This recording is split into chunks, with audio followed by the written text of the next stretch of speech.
All right, it is time to bring in Tim, Luke, and Greg Schraub, the appraisal guys, the frick and frack of Nick and Knack. You'll find them at tqag.com on the web and right here on a Tuesday morning. Good morning. Gobble, gobble, gobble, gobble, gobble. Good morning. Gobble, gobble, gobble is right. So are you guys all set for Thanksgiving? We're not doing anything. We're just laying low because of what's going on with the pandemic, and we're just going to get out to We're going to go see my mom and dad. Oh, okay. You know, and that's it. And mom and dad have been very, very good. They really haven't. I've been helping them with their shopping, and they haven't been going out really at all. So we're going to bring food to them and just celebrate, and then do Zoom calls to my brother and his wife and my sister and brother-in-law. So that's our plan. Well, that's a good plan. What happened this year? We used to get an organic turkey, natural turkey, raised organically, right?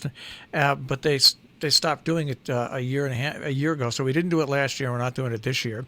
The one thing it does for us, though, is it goes from being $10 a pound down to $2.50 a pound for a turkey. So you can buy a lot of extra alcohol for that money, which of course we need to drink. Now I'm going to be in trouble because I think Jill had left me something to talk to you guys about, and in traditional Marshall Miles fashion, I have no idea what I did with it. So okay. So maybe one day she can be a special guest. Now you sound awful away from a microphone there, Greg. Yeah. Where are you, Greg? Sounds like you're on the other side of the room.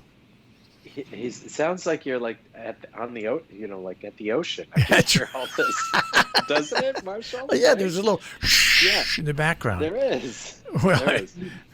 Anyway. Well, let me try something else while you guys. Okay. Okay. All right. Well, I wanted to talk about something that I thought that this is a follow-up from something we talked about back in July. Do you remember July? No, it's been one big month since February. Exactly. Well, so I had to search back in my memory banks here, and back in July, we were talking about a Super Mario Brothers video game that sold at Heritage Auctions, and at that time it broke a record and it sold for $114,000. Well, just last week Heritage had a Super Mario Brothers 3 game that was it, and it's interesting what they're doing now with these games is that they're doing what they've done with the comic books, is that they are encasing them and they are grading them so that they turn out to be, what grade they are and if they're in good condition. Well, this one sold, it's a sealed copy from 1990, and it sold for $156,000. Now, the interesting story behind this as well, so, it's gone up and there's lots of interest, but what is interesting about this is that this is part of what is known as the Kmart find. So this was more than your Kmart Blue Special, Blue Light Special. This was the Kmart find because these games were in a group of, like, they were marked at $1 back in the 90s because at that point they had sold out. It's run its course. Nobody thought anything about it. Somebody went in and bought the entire group of these that was left over on the shelf in the 90s, held on to them, never opened them, held on to them. So that was 90s. So 2000s, 2020, 10s, 20s. So almost 30 years later, we're looking at things that have then been graded. They have been encapsulated, and since they had never been opened or used, they had a very high grade. And this was part of that stash, and it sold very, very well at $156,000.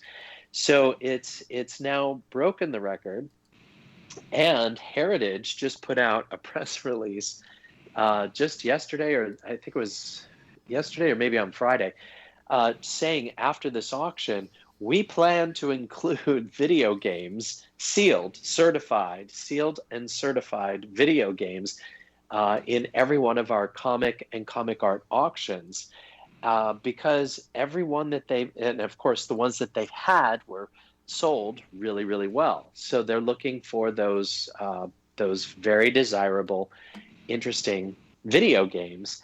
And I mean, if you can, in a collectible, for me, seeing collectibles sell for this amount and things that, especially these video games that were just encased, and 30 years ago, people, you could buy them for $1, and now you're able to sell it for $156,000 or even over $100,000. You don't find that in collectibles that often. No, holy smokes. Can you hear me? We can hear you, but once again, it sounds like you're on an ocean beach. Yeah. Are you? You know what you should try to do, Greg? Go on your cell phone, turn off your computer, and maybe I'll give you a buzz on your cell phone. See if that works any better.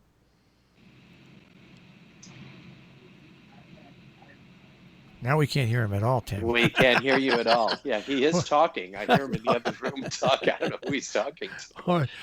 It's interesting that you bring that up, because yesterday I got a gift from one of my sons, and it arrived, and I didn't expect it. And I opened it up, and it was a brand new Monopoly game, but it's the Godzilla Monopoly game, okay? And I'm a big Godzilla fan. I own, just about digitally, I think I own 18 Godzilla movies, and all the new ones. I'm a big Godzilla fan. I have always been my whole life. And so the first thing I did is I found a place where I could hang it on the wall, because I'm not going to open it. I'm not going to play it. Oh, sure. So it's perfectly sealed, and so I've got it on display. And the first person that came into my house said, "What do you got that on the wall for?" So I said, "Well, I'm a big Godzilla fan.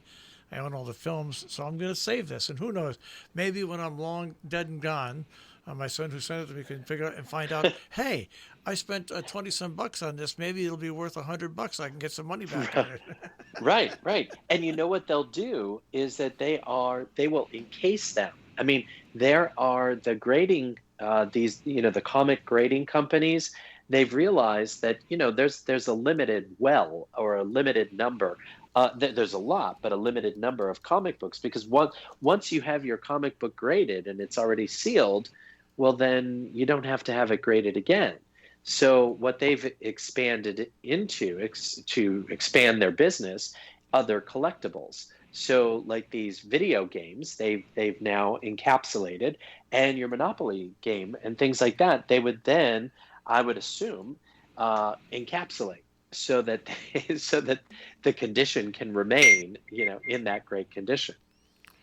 It was just very interesting that you brought that up, because I'm doing it only because I'm a Godzilla collector. I've got Godzilla. Sure. I've got Godzilla knickknacks here at the station. I've got Godzilla knickknacks. For some reason, as a kid, Raymond Burr, being in the original Godzilla, got me for life. That's great. I don't expect. But see, there's those things. Yeah, I love that. Yeah, I don't expect to make money off of it, but it's one of those things that I've just stayed close to. Just like, I'll be honest with you now, also, the comic book. I've got a comic book that goes back many, many years from Marvel. And now I own all the videos that were done off that as well, simply because I liked that one particular thing. So I mean, right. And I don't, I don't do it to collect it and think I'm going to make money. I just do it because it's nice having that around. It ties me back to when I was a kid, and I can still enjoy it to this day. No, and that's what I like to always say about collecting. And that you don't do that for investment purposes. You do it because of the nostalgia factor. It brings you these great memories. When you see that, it just reminds you of your halcyon days, of your youth, and things that were going on at that point. And that it's fun. And that's part of what the fun is. For me, when I looked at, even just looking at this story and seeing, I remember when Super Mario Brothers came out, and I never was into Mario. I was more into Ms. Pac-Man, and that was my favorite. but Super Mario, it's like, oh, okay, this is cute, but I never really got into that. I knew that it was around there, knew that it was out there, but to see this like 30 years later, it's just really, really fascinating, because it's like, oh, okay, and now what they're doing and how they're preserving it, because that and elevating the whole thing of collecting and grading these things so that you're buying something that's original, that you're getting something, because with a video game, how do you know that there's even anything in the box? You know what I mean? Or in the case, it could be, and I hate to say this, but when things start selling for over $100,000, like when it starts selling for a lot of money, you're going to see a lot of fakes that could be out there as well. So I'm sure that people are finding ways to just reproduce the label and put it on a piece of cardboard and say, "Oh, look, I've got one of those."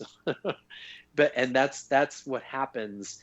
This is the next step when things start selling for a lot of money, is that then you have to start looking about, well, now we've got to worry about, are there going to be fakes in the marketplace, and how do we tell? And that's why you have to have them graded and take a look. Also, in that sale at Heritage, this is another thing that I just never really got into, but this sold really well. It was a Pokemon game, and it ended up selling. It was Pokemon Red.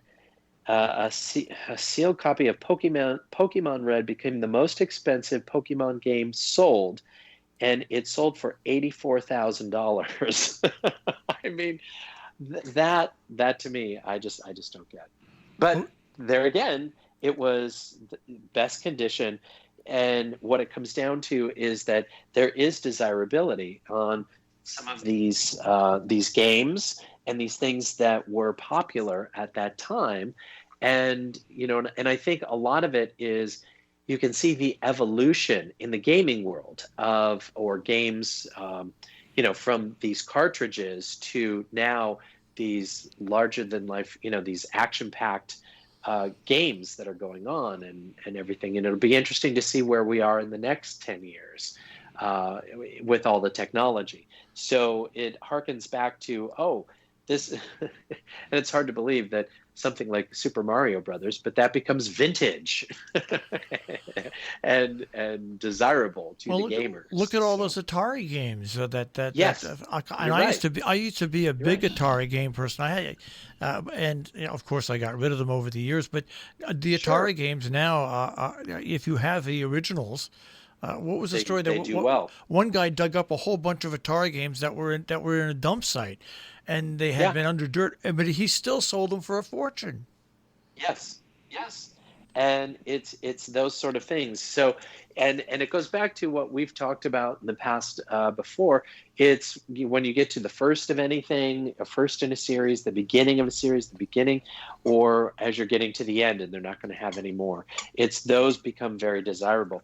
But Super Mario, this was Super Mario 3, and what accounted for this is that also that had the backstory, never opened. It was part of this collection that collectors knew about, that existed out there. So that also drove the bidding on this, which was fascinating. So I wanted to bring this up because I thought, well, with the holidays coming, and maybe we don't have a lot of family coming, you might be doing some other entertaining and maybe getting into games or getting into something. So you can enjoy it during the holiday season. But it's interesting we talk about this, because I do have somewhere in my closet the original comic book series. I've got 2 or 3 of them, The Watchmen. And of course, The Watchmen became a fantastic movie, which was done in the 80s, which I now own, and also the HBO miniseries that they did on The Watchmen. Yes. And the great thing about, and the reason I still have that is the inception of the story. If you were a kid and you have that comic, you guess what? You have the whole. You can stay current throughout whatever anybody does with it. You know the whole story, and someday, who knows, that comic book might be worth something. Could be. No, and that's the thing with collectibles is that it is an unknown. And if we could predict the future, that it's just like with the stock market. Well, what stocks are going to go up? I don't know. We see where the trends are, we see where things are going, but it's not something you can predict, and you don't have a crystal ball. That's the difficulty. But the reason that you collect is because you like it, Yeah. and you enjoy it, and that should be the driving force. I mean, in anything, no matter what it is. And if it does increase over time, that's just an added benefit. Yeah, I mean, if you're going to invest in something, it's a business investment. That's totally different, and there's nothing wrong with that. If you've got money and you want to invest in something because it will give you a return in the future, there's absolutely nothing wrong with that. But I am the type of person that the money does, and my grandmother always used to get upset at me, but money never mattered. Right.